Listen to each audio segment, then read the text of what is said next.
하나님 말씀 보겠습니다. 예레미야서 11장 1절에서 13절까지 한번 따라합시다. 계명으로 돌아오라.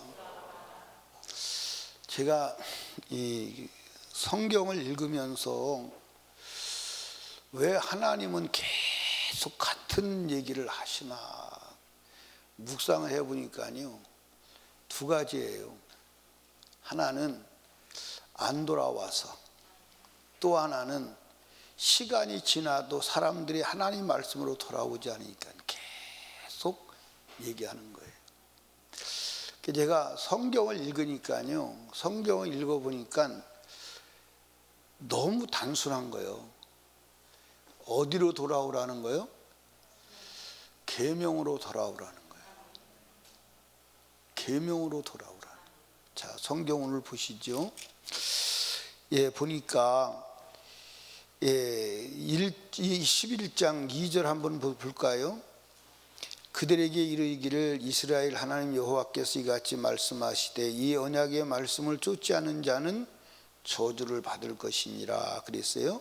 근데 4절에 보니까 이 언약은 내가 너희 열조를 새 풀무 애굽 땅에서 끌어내던 날에 그들에게 명한 것이라. 이게 뭐예요? 시내산 계명이에요.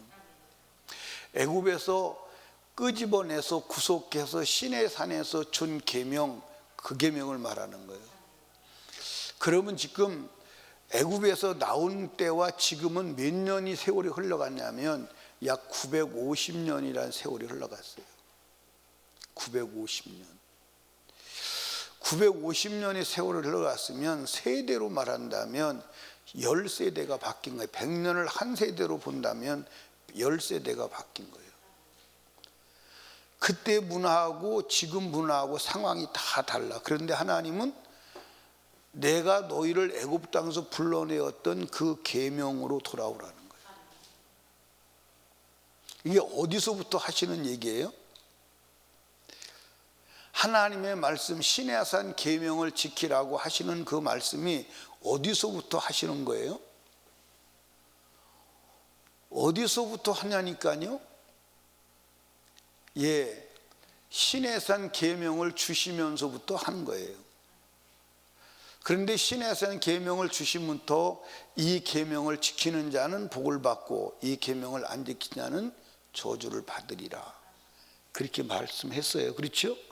그런데 시내산 계명에 시내에서 하나님이 불로 임했어요. 그 사람들이 그 현상을 다 보았습니다.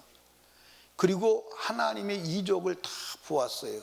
근데 그 당시의 사람도 시내산 계명을 지킨 사람은 몇 사람밖에 없었어요?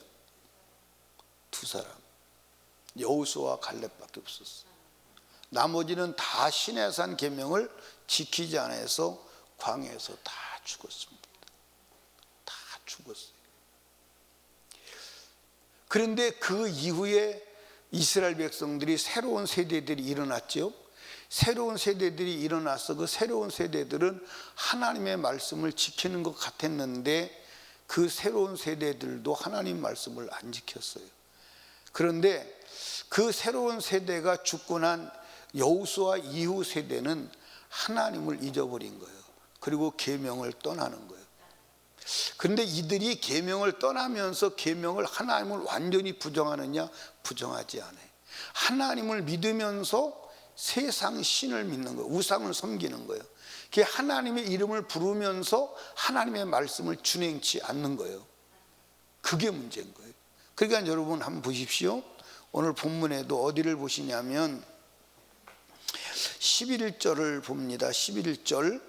그러므로 나 여호와가 이같이 말하노라. 보라, 내가 재앙을 그들에게 내리니 그들이 피할 수 없을 것이다. 그들이 내게 부르짖을지라도 내가 듣지 아니할 것인즉. 그러니까 여러분들, 이 사람들이 하나님의 계명을 떠났어요.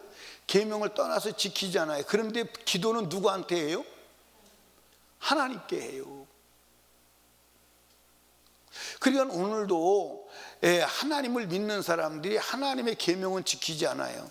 그리고 문제가 생기면 하나님께 기도해요. 근데 하나님께 기도하는데 하나님이 응답해요, 안 해요? 해요, 안 해요? 안 해요. 응답하지 않아요. 그러니까 말씀을 떠난 자의 기도는 하나님이 응답하시지 않으세요. 그게 하나님이 응답하지 않으니까 이 사람들이 또 어디 가서 응답 기도합니까? 예, 우상에게 가서 자기들이 섬기는 신에 가서 또 부르짖어 기도하는 거예요. 그러면 그 신은 응답하나요, 안 하나요? 왜 이렇게 쳐다만 봐요? 응답해요, 안 해요? 자, 그 얘기가 거기에 기록이 돼 있어요. 자, 한번 12절, 13절에는 하나님께 부르짖어 기도하는 겁니다. 근데 12절에는 유다 성읍들과 예수한 거민이 그 분양하는 신들에게 가서 부르짖을지라도 그 신들이 고뇌 중에 절대로 그를 구원하지 못한다. 그러니까 하나님께 막 부르짖는 거예요. 부르짖어 응답이 안 오니까 또 자기가 섬기는 바알신에 가서 막 부르짖는 거예요. 근데 바알신은 응답할 수 있는 신이요, 아니요? 아니요. 응답하시는 신이 아니에요. 여러분, 오늘 저와 여러분도 하나님의 이름을 부르고 주님을 믿는다고 하나 계명을 떠나서 하나님을 섬기고 있지는 않습니까? 돌아와야 돼요. 어디로 돌아와야 되느냐? 모세오경으로 돌아와야 돼요. 어디로 돌아와야 되느냐? 복음서로 돌아와야 돼요. 아멘입니까? 그러니까 여러분과 제가 성경은 간단해요. 제가 보니까 간단해요. 그러니까 이 강단에서 서서 할 수 있는 메시지의 최종 메시지는 뭐냐면 성경으로 돌아와, 계명으로 돌아와, 말씀으로 돌아와. 그 이상도 이하도 아니에요. 그러니까 성경을 보면요, 여러분들이 이제 다른 것은 그만두고 이사야서와 예레미야서와 에스겔서 이것만 한번 보세요. 보시면 똑같아요. 어쩌면 그렇게 똑같은 얘기를 계속 반복하는지 알 수가 없어요. 왜 그러냐? 안 돌아와서 그래. 그러니까 성경 전체는 하나님께서 그 백성을 축복하셨다. 왜 축복하셨다? 하나님의 계명대로 살았더라. 그 백성을 심판했더라. 왜 심판했더라? 하나님의 계명대로 살지 않았더라. 그러니까 하나님의 계명대로 살지 않는 자를 향해서 예레미야가 중보기도해요. 근데 중보기도 하는데 그들을 향해서 무엇도 하지 말해? 중보기도도 하지 말해. 그게 인전 14절에 나오는 말씀입니다. 14절 한번 보시죠. 그러므로 너는 이 백성을 위해 기도하지 말라. 그들을 위하여 부르짖거나 구하지 말라. 그들이 고내기를 인하여 부르짖을 때 내가 그를 듣지 아니하리라. 아멘. 부르짖지 말아요. 기도하지 말라는 거. 왜? 하나님의 말씀으로 돌아오지 않는 자는 중보기도해도 그 기도를 주님이 들을 수 있어요, 없어요? 없어요. 그러니까 하나님 말씀으로 돌아와야 돼. 하나님의 말씀으로 돌아오는 게 뭐요? 회개예요. 아멘. 그러니까 오늘 이제 한 주간을 살았잖아요. 한 주간을 살면서 저와 여러분이 하나님의 말씀을 무시하고 하나님 말씀 없이 내 뜻대로 살아는 것이 있는가, 그걸 점검해야 돼요. 아멘. 디모데후서 2장을 한번 찾아가 봅시다. 디모데후서 2장.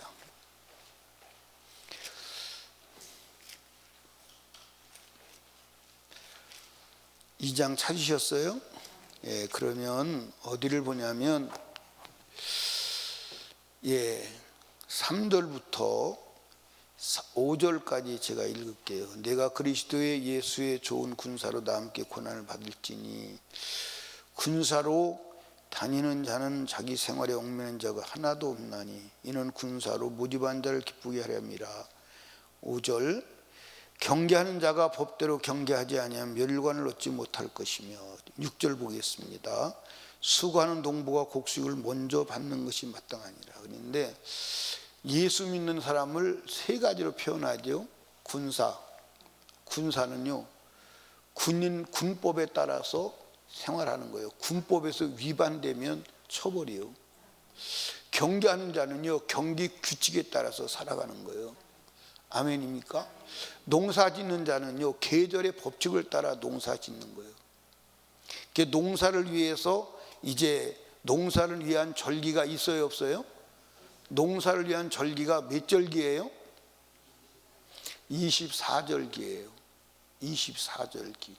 그러니까 농사 짓는 사람은요, 다른 것은 다 몰라도 24절기는 꿰고 언제 그 절기라는 것을 다 알아요.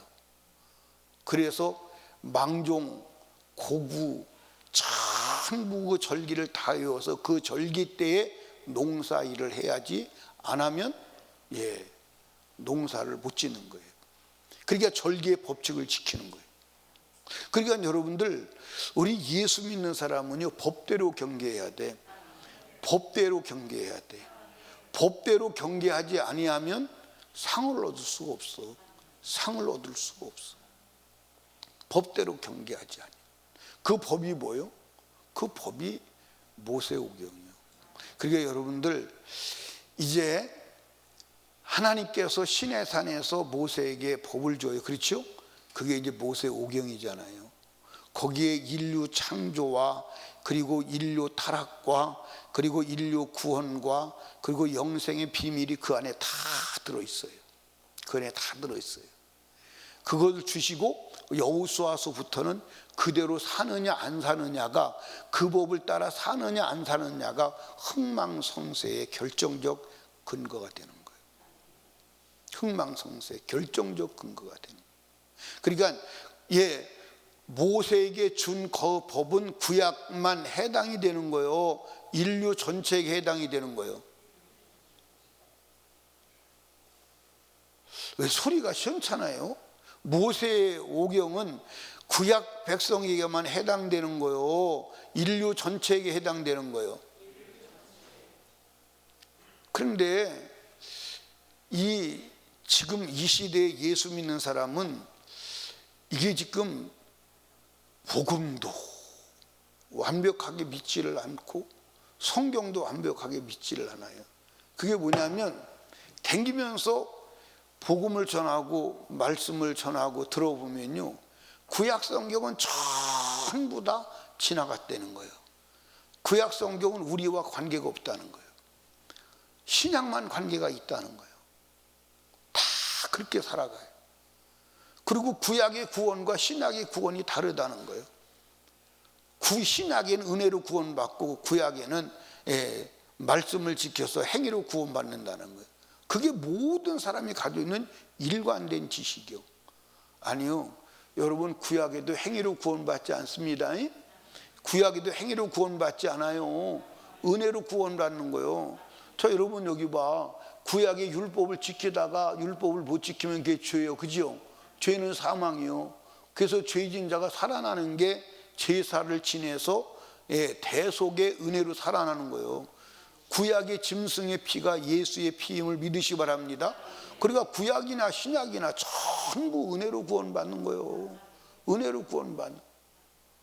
그러면 여러분들 잡으세요. 예를 들어서 우리 김주현 집사님이 사형을 선고받았어요. 그래가지고 이제 사형 집행날을 기다리는 거예요. 그러면 사형 집행날을 기다릴 때 무슨 죄를 졌는지 자기가 알아야 돼, 몰라야 돼? 알아. 그런데 사형 집행 직전에 사면이 됐어요. 왜 사면이 됐느냐? 당신 죄를 위해서 누가 대신 죄값을 지불했기 때문에 당신은 죄값을 지불할 필요가 없습니다. 그래서 무죄 방면입니다 라고 한다면, 은혜다. 정말 은혜다. 근데 만약에 이렇게 하면, 그럴 수는 없지만 그런다면, 우리 김주현 집사님이 사형 선고를 받아가지고 교도소 감방에 들어있어요. 그리고 이제 조금이면 죽을 거야. 그런데 그걸 몰라. 그리고 감방에 있으니까 밥도 시간 맞춰주고 참 좋네. 호텔도 이런 호텔은 없네. 너무 좋은 거야.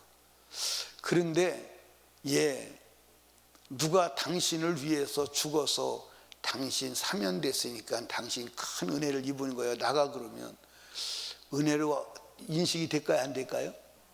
안 돼요. 그러니까 우리가 이 계명을 인식할 때 계명대로 살지 않은 것은 죄요 사망이요 멸망이다 할 때 은혜를 받아들일 수 있잖아요.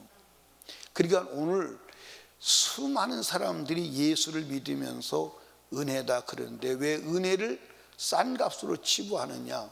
내가 어디서 구원받았는지를 모르기 때문에 그래. 하나님의 계명을 어긴 자는 불문곡직하고 사망과 지옥이요, 거기서 건져낼 수 있는 유일한 길은 예수의 피로 죄사함 받는 것밖에 없는 줄로 믿으시기 바랍니다. 그러니까 저와 여러분들이 오늘도 한 주간 내가 법대로 살았나 안 살았나 그거를 여러분들 확인해야 돼. 그래서 여러분과 제가요 성경을 어느 정도로 읽어야 되냐면 성경을 창세기부터 요한계시록까지 눈 감으면 묵상할 정도로 읽어야 돼요. 제가 보니까 그렇게 읽어야 돼. 그래야만이 그냥 가면서도 성경대로 살고 안 살고를 내가 점검할 수 있어. 성경을 피고 성경대로 살았나 안 살았나 확인할 정도 되면 늦을 수도 있어요. 늦을 수 있어요. 그러니까 성경을요 그냥 성경 창세기부터 요한계시록까지 쫙 그냥 묵상이 될 정도로 성경을 읽어야 되겠더라고요. 그래야만이 하나님이 나를 쓰시고 내가 하나님 앞에 쓰임 받을 수 있겠더라고요.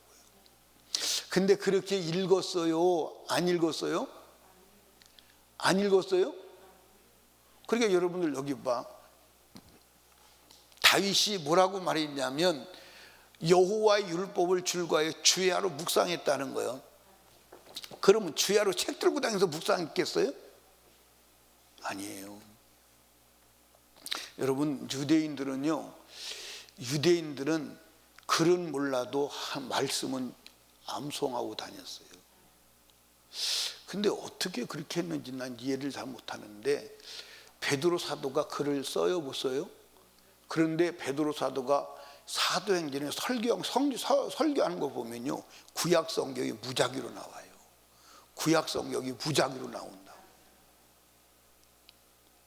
그러니까 여러분들 이스라엘 백성들은 성경을 암송을 했어 다. 그런데 성경을 암송했는데 그 속에 기록된 예수를 못 만난 거예요. 그게 불행이에요. 그러니까 오늘도 많은 사람이 성경을 읽는데 그 속에서 누구를 못 만나느냐? 예수를 못 만나는 거예요. 왜? 눈이 가려서 하나님의 말씀이 법으로 내게 들어오지 않는 거예요. 그래서 내가 법을 어긴 것이 죄로 인식되지 않기 때문에 회개가 이루어지지 않아서 예수를 만나지 못하는 거예요. 그게 맹점이에요. 그러니까 저와 여러분들이 하나님의 말씀을 여러분들 법으로 가져야 하는 줄로 믿으시기를 주님의 축복합니다. 근데 여러분들 여기 보세요. 이제 예레미야가 언제부터 이 예언을 한다고 그랬어요? 627년부터 BC 627년부터 몇 년까지 예루살렘이 멸망하는 현장을 본 자가 누구냐면 예레미야예요. 그러니까 예루살렘 멸망을 보고 그리고 멸망에 같이 끌려간 자가 예레미야예요. 그러면 587년까지 예언했어요. 587년까지. 그래 587년까지 예언했는데 그러니까 계속 매일 그러니까 예레미야가 지금 580년에 87년에 예루살렘 성이 불타서 완전히 잿더미가 되고 제사장들과 왕들이 잡혀가는 환상을 상황을 봐요 안 봐요? 보는데 막 애절하게 기도하는 거예요. 막 1년이 지나갑니다. 이제 몇 년밖에 안 남았는데 막 하루하루를 애타게 계속 동일한. 그러니까 여러분들 예레미야는 하나님 말씀으로 돌아와 모세오경으로 돌아와 하나님이 너를 새 풀무 가운데 건져낼 때 하나님이 언약으로 돌아와 그거를 이 예레미야 선지자는 그냥 현장감 있게 그냥 새로운 말씀처럼 전하는 거예요. 아멘. 부모가 자식에게 얘기하듯. 사랑하는 설림교회 성도 여러분, 지금 마지막 때요. 지금 마지막 때요. 지금 마지막 때요. 아멘. 제가 볼 때는 러시아가 전쟁에서 져요. 근데 무서운 것은 이 푸틴이 너 죽고 나 죽자 하고 핵을 사용해 버리면 전 세계가 끝나는 거예요. 그러니까 우리 그 해보기가 있는 나라에 러시아 사람이 얼마나 많이 왔으면 러시아 사람들 때문에 집세가 2배가 올랐대요. 지금도 계속 러시아 사람이 들어온다는 거예요. 그리고 엄한 사람 못 살게 만들어요. 지금도 계속 러시아 사람이 들어온다는 거예요. 그러니까 집이 천정부지로 올라가는 거예요. 집값이 2배로 올라갔대요. 그런데 여러분과 제가 이 러시아가 결국 사탄의 역사를 한다면 지구 3차 전쟁은 지금 이제 제가 세계 국제 뉴스를 보니까 국제 뉴스에서 3차 대전으로 가느냐 안 가느냐에 초미의 관심사더라고요. 초미의 관심사예요. 여러분 3차 전쟁으로 간다면 전 세계는 공멸이에요. 전 세계는 공멸입니다. 그런데 우리는 전 세계가 공멸하든 안 하든 하나님 말씀 안으로 돌아오면 하나님이 보호하시고, 혹시 육체가 멸망의 순간이 와도, 죽음의 순간이 와도 영생 복락에 이르게 되는 줄로 믿으시기 바랍니다. 말씀 안으로 돌아와야 돼요. 이 성경 구약 모세오경은 온 인류를 향한 하나님의 메시지지 구약 이스라엘 민족에 국한된 메시지가 아니에요. 오늘 저와 여러분을 향한 메시지지 구약 백성들을 위한 메시지가 아니에요. 살아있는 우리를 향한 메시지지 여러분들 이스라엘 민족을 향한 메시지가 아니에요. 내게 주신 음성으로 듣고 법과 원칙에 따라서 신앙생활하는 성도들 되시길 바랍니다. 법과 원칙에 따라 신앙생활 안 했다면 지금 회개하고 돌아와야 돼. 그러니까 여러분 잘 들으셔야 돼. 제가 여러분에게 말씀드렸던 얘기를 여러분들이 그냥 사람의 소리가 아닌 것을 여러분들 아세요. 그럼 내가 하나님이야, 그게 아니고 하나님의 말씀이 그렇게 기록되어 있어. 우리가 예를 들어서 말씀을 어겼잖아요. 말씀을 어겼으면 다시 말씀 안으로 들어가야 돼, 안 들어가야 돼? 들어가야 되는데 반드시 양의 문을 통해서 들어와야 돼. 양의 문을 통해서 들어오지 않으면 그게 불법이요. 왜 양의 문을 통해서 들어와야 되느냐? 양의 문을 통해서 들어올 때 죄 해결이 되는 거예요. 죄 해결된 상태에서 말씀 안 들어와서 말씀을 지킬 때 그게 적법자가 되는 거예요. 회개 없이 말씀을 지키면 그 자체가 이미 불법자이기 때문에 말씀을 지켜도 안 되는 거예요. 그래서 양의 문으로 들어와야 돼. 양의 문으로 들어와서 그게 말씀 안으로, 예수 안으로 들어오는 거요, 은혜 안으로 들어오는 것임을 믿으시기를 주님의 이름으로 축복합니다. 이 한 주간도 여러분과 제가 한번 돌아봅시다. 육신을 따라 산 것이 무엇인지, 하나님 말씀의 법을 무시하고 산 것이 무엇인지 회개하고 돌이켜서 다시 말씀 안으로, 은혜 안으로 들어오시는 복된 시간 되기를 주님의 이름으로 축복합니다. 기도합니다. 우리 이 시간 주님 3번 부르짖고 기도할 때에 말씀을 생각하시면서 기도하시고, 특별히 담임 목사와 사역 말씀 증거를 위해서, 주일 성수를 위해서, 내일 예배를 위해, 주일 성수를 위해 충성하는 일꾼들 대표 기도하고 헌금 기도하고, 그리고 온갖 곳에서 충성하는 모든 자들에게 성령으로 충만함을 주시라고, 전도의 문을 열어주시라고, 가족 구원, 영혼 구원, 대통령을 위하여, 그리고 나라를 위하여, 코로나 종식과 전도와 선교를 위하여 우리 하나님께 간절히 기도합니다. 주여, 주여, 주여.